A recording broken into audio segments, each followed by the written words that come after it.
नमस्कार दोस्तों, स्वागत है आपका अपने YouTube चैनल पर। आज हम बात करेंगे दोस्तों आरओ एआरओ के सिलेबस के बारे में डिटेल चर्चा। आरओ एआरओ की वैकेंसी दोस्तों यूपीपीएससी से बहुत जल्द आने वाली है और इस बार पदों की संख्या भी ठीक ठाक रहने वाली है। लगभग मान के चलें दोस्तों कि 350 प्लस पद आपको देखने को मिलेंगे, जो कि ठीक ठाक पद होंगे इस बार, है ना। यहाँ पर आरओ के थोड़े से ज़्यादा पद होंगे और एआरओ के कम पद रहने वाले हैं इस बार, ठीक है ना। और आपको पता है आरओ के लिए अगर आप फॉर्म डाल रहे हैं तो आपको सिंपल ग्रेजुएशन की ज़रूरत पड़ती है, और आप एआरओ के लिए डाल रहे हैं तो उसके साथ आपको ओ लेवल भी देना होता है। ओ लेवल के समकक्ष अगर आपके पास कोई डिप्लोमा या डिग्री है तो भी आप फॉर्म डाल सकते हैं, ये मान्य हो गया है। चलिए पहले हम बात कर लेते हैं दोस्तों प्री सिलेबस के बारे में। इसका प्री का सिलेबस किस तरीके से रहता है और कैसे कैसे चीज़ें पूछी जाती हैं, इसके बारे में हम बात करने वाले हैं। तो 200 अंक की दोस्तों ये परीक्षा होती है आपकी प्री परीक्षा, और एक ही दिन में कंडक्ट कराई जाती है, सुबह की मीटिंग में और शाम की मीटिंग में। शाम की मीटिंग में आपका हिंदी का पेपर होता है और सुबह की मीटिंग में आपका जीएस का पेपर हो जाता है। हिंदी यहाँ पर दोस्तों 60 अंक की पूछी जाती है, और आपसे जो जीएस पूछा जाता है वो 140 अंक का पूछा जाता है विद नेगेटिव मार्किंग के, ये दोस्तों होता है। हिंदी का बहुत सीमित सिलेबस है दोस्तों। यहाँ पर आप देखेंगे तो विलोम शब्द आपसे पूछे जाते हैं 10 अंक के, है ना। 10 नंबर के आपसे विलोम शब्द ही पूछे जाएंगे। वर्तनी शुद्धि के 10 क्वेश्चन होंगे। वाक्यांश के लिए एक शब्द, इसके भी 10 क्वेश्चन। तत्सम तद्भव के 10 क्वेश्चन। विशेषण विशेष्य से संबंधित क्वेश्चन होंगे, और पर्यायवाची से संबंधित 10 क्वेश्चन आपसे पूछे जाएंगे। तो ये तो बहुत आसान है दोस्तों। बच्चे यहाँ पे लगभग 50 प्लस स्कोर आराम से अपना कर लेते हैं, जिसने हिंदी को, इन शब्दों को ठीक ठाक से पढ़ा। पीएन पांडे की अगर आपके पास कोई बुक है ना, नालंदा पब्लिकेशन की, तो आप दोस्तों उस बुक से पढ़िएगा बहुत अच्छे से दोस्तों। ये सिलेबस आपका कंप्लीट हो जाएगा अगर आप आरओ एआरओ की सीरियस तैयारी करना चाहते हैं। तो क्या होता है, आरओ एआरओ को देख के जो बंदे एग्जाम की तैयारी करने वाले दोस्त होते हैं वो डर जाते हैं, है ना। अरे भैया ये तो पीसीएस लेवल की नौकरी होती है, पीसीएस जैसा सिलेबस होता है, लेकिन ऐसा कुछ नहीं है दोस्तों। आरओ एआरओ में बस थोड़ा सा आपको डिटेल में पढ़ना होता है, बहुत ज़्यादा टफ परीक्षा नहीं होती। मेंस का जो आपका एग्जाम होता है वो डिस्क्रिप्टिव टाइप होता है, यानी कि लिखित होता है। जैसे आपने बोर्ड की परीक्षा 12th और 10th करके आए हैं, ग्रेजुएशन में भी जो कापियाँ लिखी हैं इस तरीके से होता है। थोड़ी सी प्रैक्टिस में दोस्तों ये सारी चीज़ें आ जाती हैं। बहुत ज़्यादा डरने की चीज़ नहीं होती है कि अरे भैया ये तो पीसीएस के लेवल का, ऐसा कुछ नहीं। बड़ी आराम से दोस्तों अगर आप तैयारी करें, 4 से 5 महीने का समय अभी आपके पास है, और आप कंपटीशन के फील्ड में तो दोस्तों आरओ एआरओ को टारगेट करके आप तैयारी कर सकते हैं। अब आ जाते हैं हम जीएस के सिलेबस के ऊपर। तो जीएस में से दोस्तों लगभग जीएस के जितने टॉपिक हैं यहाँ पर पूछे जाते हैं, और ठीक ठाक मतलब थोड़ा डिटेल में पूछे जाते हैं। मतलब आपको टॉपिक की डिटेल में नॉलेज होनी चाहिए, बहुत ज़्यादा डिटेल में भी नहीं, लेकिन आपको चीज़ें ठीक ठाक समझ में आनी चाहिए। यहाँ पे विज्ञान के भी दोस्तों ठीक ठाक क्वेश्चन पूछे जाते हैं, लगभग 4 से 5 क्वेश्चन, कई बार 10 क्वेश्चन भी चले जाते हैं। इतिहास के भी क्वेश्चन पूछे जाते हैं। इतिहास के साथ यहाँ पे राष्ट्रीय आंदोलन के क्वेश्चन, जो मॉडर्न इंडिया है हमारा 1857 के बाद का भारत, वहाँ से भी क्वेश्चन पूछे जाते हैं। भूगोल में दोनों तरह के क्वेश्चन रहते हैं दोस्तों, वर्ल्ड भूगोल भी रहता है यहाँ पर और भारत का भूगोल भी रहता है। अर्थशास्त्र से संबंधित भी 5 से 7 क्वेश्चन आपको देखने को मिलते हैं। उत्तर प्रदेश और भारत की संस्कृति कल्चर, ये यहाँ से भी क्वेश्चन दोस्तों ठीक ठाक पूछे जाते हैं। जनसंख्या और पर्यावरण से संबंधित क्वेश्चन रहेंगे। करंट अफेयर से क्वेश्चन आपके 10 से 12, 15 तक रह सकते हैं। यूपी जीके से भी 10 से 12 क्वेश्चन रहते हैं। रीजनिंग के 5 से 7 क्वेश्चन रहेंगे। टेक्नोलॉजी यानी कि जो भी विज्ञान के क्षेत्र में नई खोजें हुई हैं उनसे संबंधित क्वेश्चन पूछे जाएंगे। स्टैटिक जीके, कौन सा दिवस कब होता है, सबसे ऊंचा बांध कौन सा है ना। तो इस तरह के जो स्टैटिक जीके में क्वेश्चन पूछे जाते हैं, कौन सी देश की कौन सी मुद्रा है, राजधानी, ये सब स्टैटिक जीके में आता है। तो यहाँ पे ये क्वेश्चन भी 4-6 डाले जाते हैं। पॉलिटी से संबंधित भी दोस्तों ठीक ठाक क्वेश्चन यहाँ पर। ये दोस्तों पूरा आपका जीएस का सिलेबस है, ये 140 अंक का पूछा जाना है आपसे, बिल्कुल क्लियर हो जाती है। अब इसके लिए क्या करें, कहाँ से पढ़ाई करें, कैसे तैयारी करें, तो इसके लिए दोस्तों अगर आपके पास घटना चक्र की सारे सब्जेक्ट की बुक है, जैसे भूगोल की, इतिहास की, उसके साथ पॉलिटी की, है ना, और उत्तर प्रदेश जीके की भी आती है, इसके अलावा विज्ञान की भी आती है, तो सब अगर आप ना लें, कुछ के लिए आप परीक्षा वाणी का भी सहारा ले सकते हो। परीक्षा वाणी की बुक्स आती हैं, बहुत डिटेल में उनमें चीज़ें क्लियर की जाती हैं। या इसके अलावा घटना चक्र भी आप ले सकते हैं, है ना। घटना चक्र की बुक्स थोड़ी सी महंगी पड़ती है, 300-400 रुपये की एक सब्जेक्ट की बुक मिलेगी, लेकिन लगभग चीज़ें आपकी कवर हो जाएंगी। यहाँ पे आपको प्रीवियस ईयर के पीसीएस लेवल तक के क्वेश्चन भी कवर करने को मिलेंगे। अगर आप बिल्कुल फ्रेश हैं और आपको नहीं समझ में आ रहा है कि क्या करें, तो आप परीक्षा वाणी की तरफ भी जा सकते हैं, क्योंकि परीक्षा वाणी में प्रैक्टिस क्वेश्चन तो मिलेंगे ही मिलेंगे, साथ में आपको डिटेल उसमें जानकारी भी मिल जाएगी। तो परीक्षा वाणी या घटना चक्र की मदद लेकर के दोस्तों आप तैयारी में लग सकते हैं बहुत ही। और साथ ही साथ अब एक ल्यूसेंट की बुक आती है ना, उसको भी आप देखते हुए चलेंगे। ल्यूसेंट, परीक्षा वाणी, घटना चक्र, अगर ये 3 बुक्स आपके पास हैं तो दोस्तों ये वाला पेपर आपसे बाहर नहीं जाना है। ये सेम पेपर रिपीट हो जाएगा आपका जब मेंस का एग्जाम होगा, है ना, ऑब्जेक्टिव टाइप से। जैसे यहाँ जितने सब्जेक्ट आपसे पूछे जा रहे हैं वही सारे सब्जेक्ट आपसे मेंस परीक्षा में जाके पूछे जाने हैं। तो ये दोस्तों आपका सिलेबस हो गया। हिंदी का सिलेबस आप अच्छे से समझ गए होंगे कि हिंदी में आपसे क्या क्या पूछा जाना है। सिर्फ और सिर्फ 6 टॉपिक हैं, इन 6 के अलावा आपको कुछ नहीं पढ़ना है। या ऐसा नहीं होता है कि पढ़ के तो ये गए आ कुछ और गया। जो टॉपिक दिए हैं दोस्तों वहीं से क्वेश्चन आएंगे, बाहर से कोई क्वेश्चन नहीं आएगा। इन 6 के 6 टॉपिक से ही क्वेश्चन आएंगे, ना संज्ञा सर्वनाम किसी से कोई क्वेश्चन देखने को आपको नहीं मिलेगा। तो ये 6 टॉपिक आपको हिंदी में तैयार करने हैं। बाकी ये जो टॉपिक है इसके लिए आप इन बुक्स का सहारा ले सकते हैं, ये सारे टॉपिक पढ़ सकते हैं।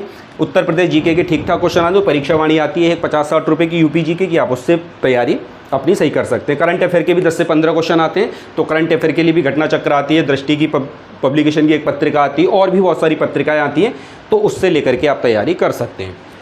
200 में से कितने नंबर आ जाएं कि हम मेंस परीक्षा के लिए बैठने के लिए एलिजिबल हो जाएं? तो दोस्तों 200 में से देखिए 50 प्लस तो आप हिंदी में मुझे लगता है बड़े आराम से यहाँ पर ले आएंगे, है ना। कोई डाउट यहाँ पर नहीं होना चाहिए। 2-4 क्वेश्चन गलत हो जाएंगे तो 10 क्वेश्चन हमने ठीक ठीक निकाल दिए यहाँ से।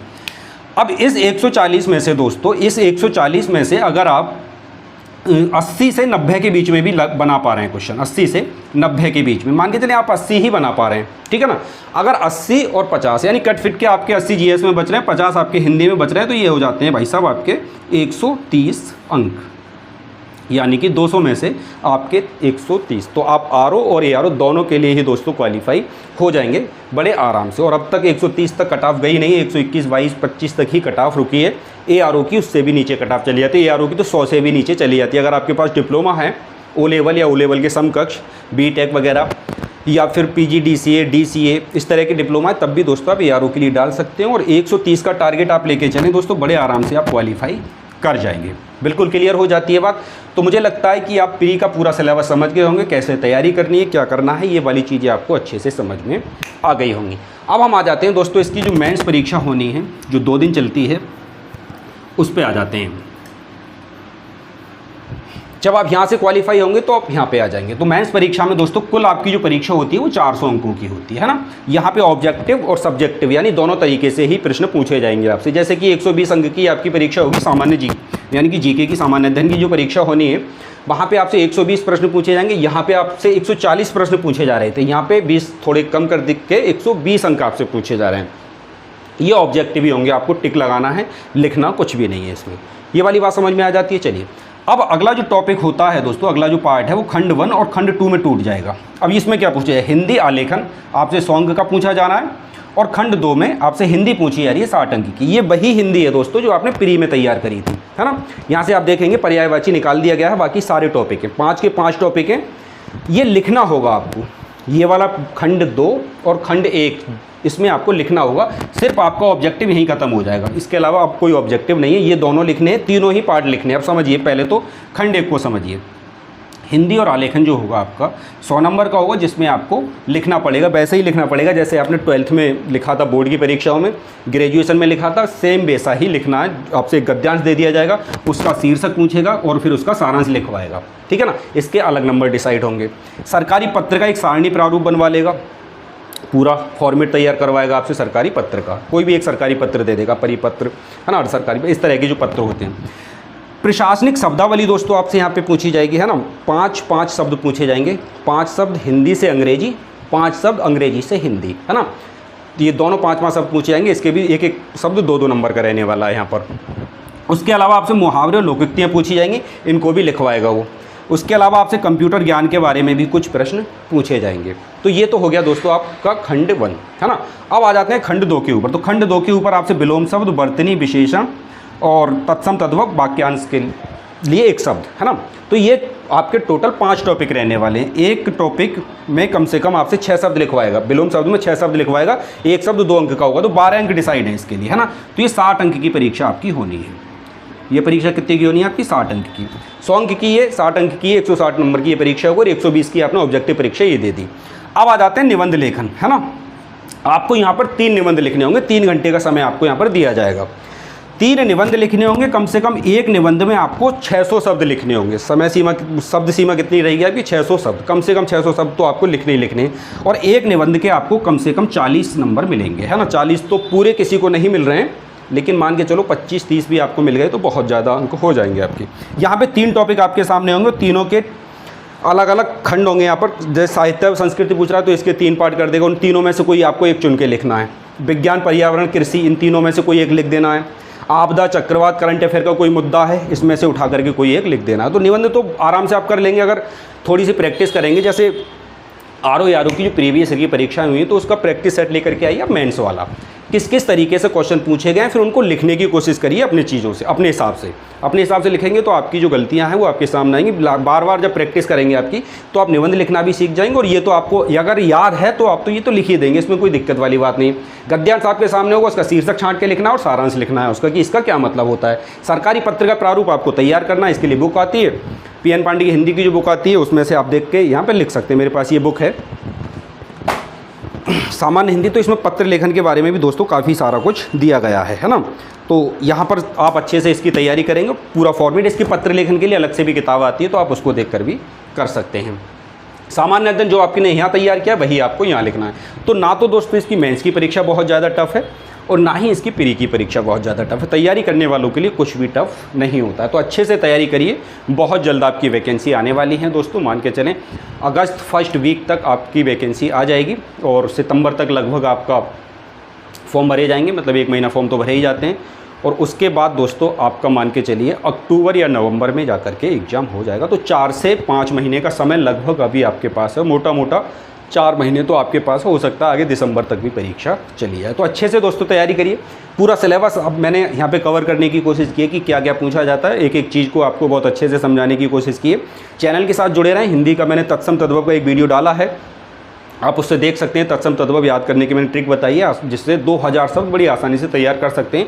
और उस वीडियो को देखने के बाद आप पहचान पाएंगे कि तत्सम शब्द कौन सा होता है, तद्भव शब्द कौन सा होता है। अच्छे से दोस्तों तैयारी करें, सिलेक्शन आपका पक्का होगा। आप सीरियसली तैयारी अगर आर ओ को लेकर के करेंगे तो आशा करते हैं दोस्तों वीडियो आपको अच्छा लगा होगा। आप लोगों से मुलाकात होगी एक अगली वीडियो में, तब तक के लिए जय हिंद, जय भारत।